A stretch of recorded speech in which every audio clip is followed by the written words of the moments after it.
Grande do Sul, uma terra fértil, um povo batalhador, guerreiro, vencendo os desafios da natureza e da história. Como foi moldado o espírito do gaúcho?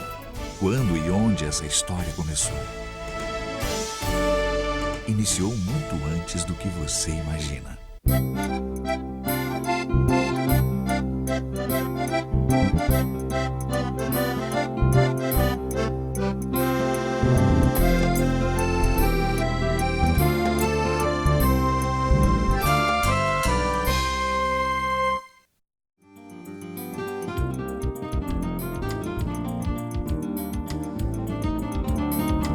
O gaúcho é um povo, né, extremamente ligado à sua terra. Não é fácil para alguém do centro do país entender um pouco as nossas, assim conhecidas, teimosias, a nossa identidade. O cenário para a formação da personalidade do gaúcho começou a ser desenhado há bilhões de anos. A natureza seguia seu curso preparando sem pressa a paisagem, o clima, a flora e a fauna. A área que hoje é o Rio Grande do Sul, na verdade, ela é bastante antiga, né? Você tem que imaginar um cenário quase como Marte ou a Lua.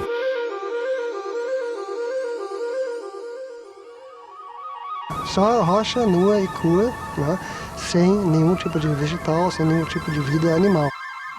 Para sobreviver no Rio Grande do Sul de 4 bilhões de anos atrás, seria preciso estar vestido como um astronauta.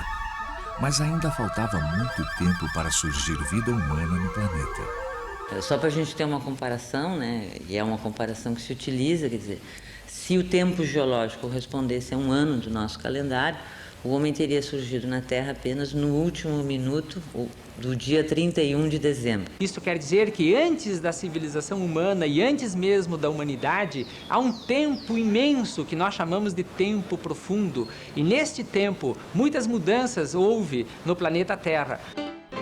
Pedras têm história, mas não genealogia, diferente da Dona Solange Rocha. Oi? Dona Solange Rocha tem 80 anos, está na terceira idade. A pedra também. Dona Solange e a pedra já viram muita coisa acontecer. Mas há uma diferença. Quando Dona Solange nasceu, era o início do século XX. Que idade tem esta pedra? Não sei. Quando a pedra nasceu, faltavam 250 milhões de anos para o dia de hoje. O mapa do mundo era bem diferente do atual. A gente tem a ideia, por exemplo, de pegar o mapa mundi e dizer, não, esse aqui é o meu mundo. E a gente estuda isso como se fosse uma coisa estanque e parada no tempo, né? Fixa, firme, né? E a geologia ensina que não. Porque o geólogo é aquele que é capaz de ler as rochas, decifrar os registros e com isso juntar as peças e montar os cenários do mundo antigo. Na Pangeia, todos os continentes eram um só. Que a Pangeia, imagine uma terra toda contínua, tinha um grande deserto no meio, né? Porque a brisa do mar não conseguia chegar até o interior desse imenso continente. E um pedaço dentro daquele supercontinente era o núcleo daquilo que a gente hoje chama de Rio Grande do Sul. Grandes mudanças aconteceram no passado e isso, claro, causa sempre um grande drama à vida, seja ela humana ou não. Teve momentos que o Rio Grande do Sul e toda aquela massa de terra aí que estava englobando o nosso estado, né, tinha um posicionamento, eu diria, de cabeça para baixo em relação ao movimento atual, ao posicionamento atual, né? Então, se você estivesse caminhando no Rio Grande do Sul pré-separação dos continentes, você não saberia, você não reconheceria a paisagem. Olha, para você pegar, digamos, sobrevoar com um avião e reconhecer um pouquinho o Rio Grande do Sul, o Brasil, a América do Sul, tal qual ela é hoje, né? Você tem que ir não mais para trás do que os 130 milhões de anos, que foi quando se separou a América do Sul da África. Separação esta que ainda hoje continua. De fato, a cada ano, a América do Sul se separa da África 3 centímetros por ano. Isso quer dizer que se Cristóvão Colombo chegasse hoje à América, ele teria que navegar 30 metros a mais do que ele navegou. Se tudo continuasse como está, daqui a um tempo nós vamos ter um Pacífico pequeno e um Atlântico cada vez maior. Então, a chegada do homem é muito recente a esse aspecto, né? Provavelmente nos últimos 30 mil anos. Esse posicionamento que nós temos, digamos, Porto Alegre está a 30 graus de latitude sul, isso vale para os dias geologicamente atuais, hoje, né? Isso 5 milhões de anos atrás era diferente e daqui a 5 milhões de anos também vai ser diferente.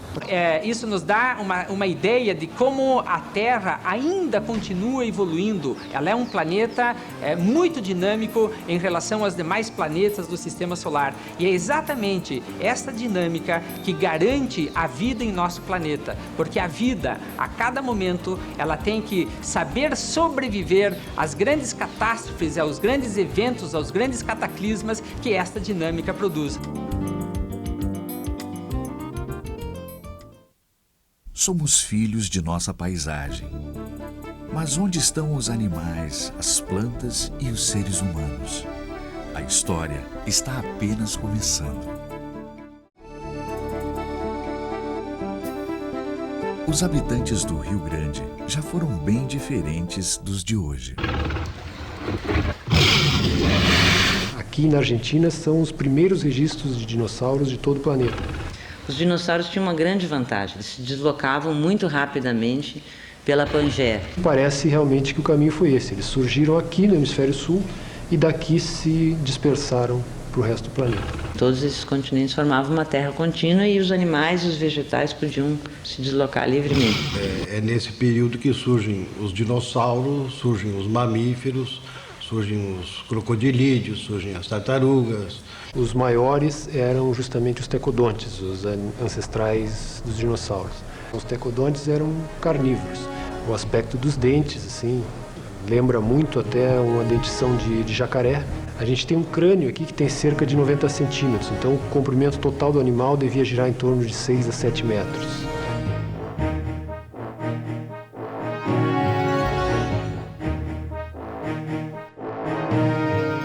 Os herbívoros seriam a presa dos carnívoros. Há muitos ossos do Triássico, existem marcas dos dentes, né, de um carnívoro, então, obviamente.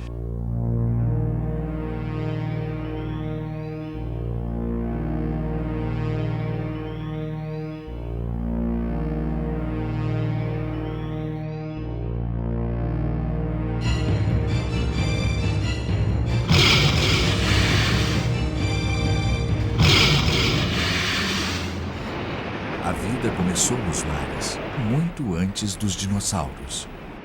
Começa mais ou menos há 300 milhões de anos, 350 milhões de anos, quando o Rio Grande do Sul era coberto por um mar. Esse mar era o Pacífico, ou um braço do Pacífico. Onde se encontram os mesossaurídeos, que são os répteis marinhos mais antigos do mundo.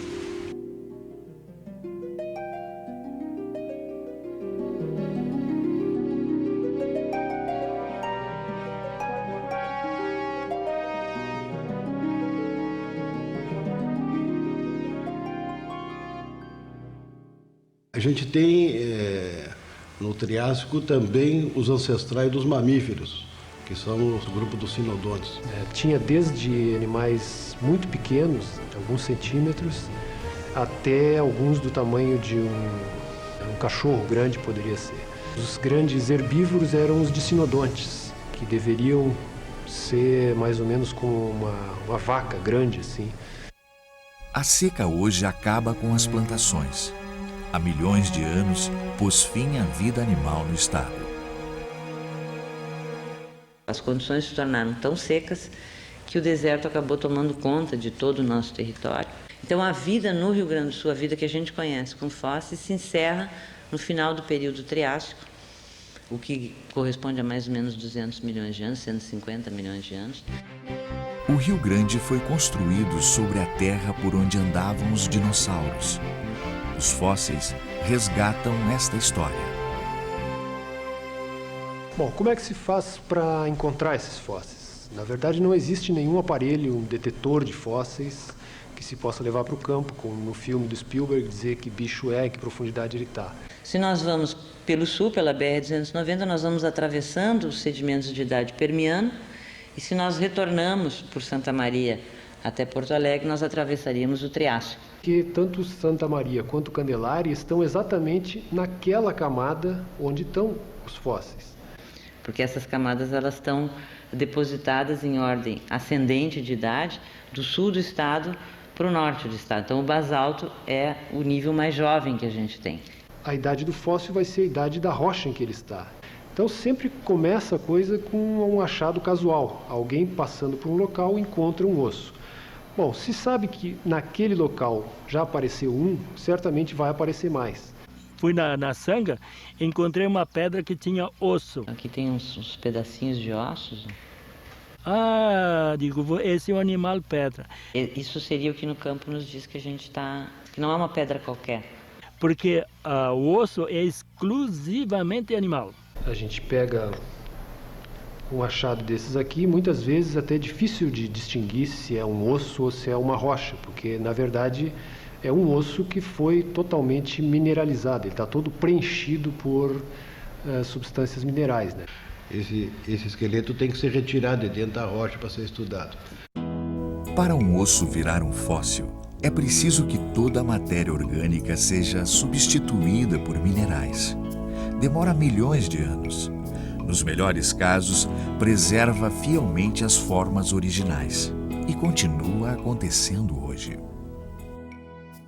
Daqui a 50 milhões de anos, se ainda existia alguma coisa parecida com a humanidade, se ainda existia um geólogo, um paleontólogo nesse futuro geológico, ele vai estudar as camadas que se formam nessa nossa época e certamente vai achar muitos fósseis estranhos. Os métodos de coleta são bem ainda primitivos, pá, picareta, né, trabalho braçal mesmo até chegar no laboratório.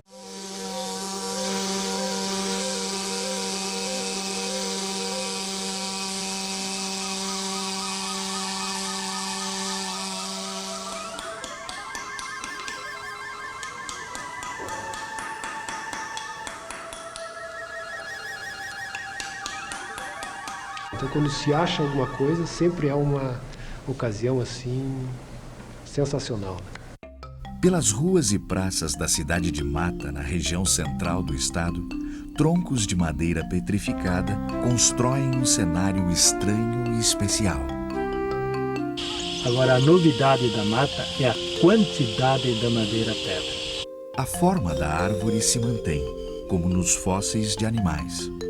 É um processo tão lento, tão lento, tão lento e tão perfeito que guarda a célula. Mas a história natural contada pelas árvores estava ameaçada. O melhor modo para mim e para a humanidade era proteger. E senão eles estavam levando embora para fazer bijuteria. Aí veio o pensamento de fazer as praças. As araucárias podem contar parte da vida no Rio Grande. Estas árvores já cresciam por aqui desde os tempos dos dinossauros. E elas também estavam aqui na segunda grande onda de vida no estado, conhecida pela megafauna, onde os animais eram parecidos com os que conhecemos hoje, apenas em dimensões maiores. Nessa época viviam aí todos os animais extintos da antiga fauna pampiana. Né? Nós tínhamos ancestrais de elefantes, veados, os tatus gigantes, os ossos fossilizados chegam até a nossa linha de praia. O tatu gigante media de 4 a 5 metros de comprimento. O tigre de dentes de sabre também vivia no estado na mesma época. No conflito entre os animais, ganha quem briga melhor.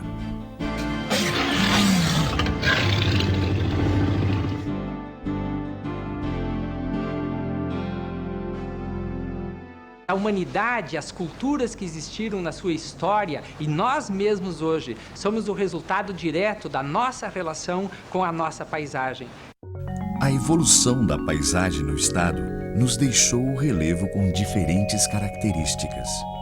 O Pampa é fundamental para se entender o espírito do gaúcho. A paisagem do Rio Grande do Sul é uma paisagem de áreas planas. Toda a metade sul e a fronteira oeste do estado, a presença de árvores é muito esparsa e grandes superfícies abertas, então, caracterizam a paisagem. Essa paisagem plana sempre permitiu ao gaúcho descortinar amplos horizontes. Ao se criar também numa paisagem de campos abertos, ele tem toda uma noção de espaço diferenciada, né? E com isso de ter uma ideia de conjunto da sua terra. A formação do Planalto nos deu belas paisagens na região norte do estado. Essa Serra Gaúcha é produto de um processo geológico. Um sistema de derrames vulcânicos formaram o nosso Planalto, que antecedeu a ruptura dos continentes América do Sul e África. Além de elevar o solo, a formação do Planalto também garantiu terra fértil. Quando o litoral do Rio Grande do Sul é comparado com o de Santa Catarina, uma pergunta é inevitável. Por que o litoral do Rio Grande do Sul é diferente do litoral de Santa Catarina? Naqueles processos de quebra do continente de Gondwana, terremotos, grandes fraturas, toda essa parte que se estende de Osório para o norte, ela foi levantada. De Osório para o sul, o nosso interior permaneceu estável. Uma enorme área plana, e essas areias são um produto, então, desse retrabalhamento de materiais sedimentares que os rios trouxeram, né, do interior do continente nessas subidas e descidas do nível do mar. O cenário do Rio Grande estava pronto. Um dia, há 12.000 anos, chegaram os primeiros nativos ao Rio Grande. Daquele momento em diante, iniciava a grande aventura humana no futuro continente de São Pedro. A história vai começar aqui.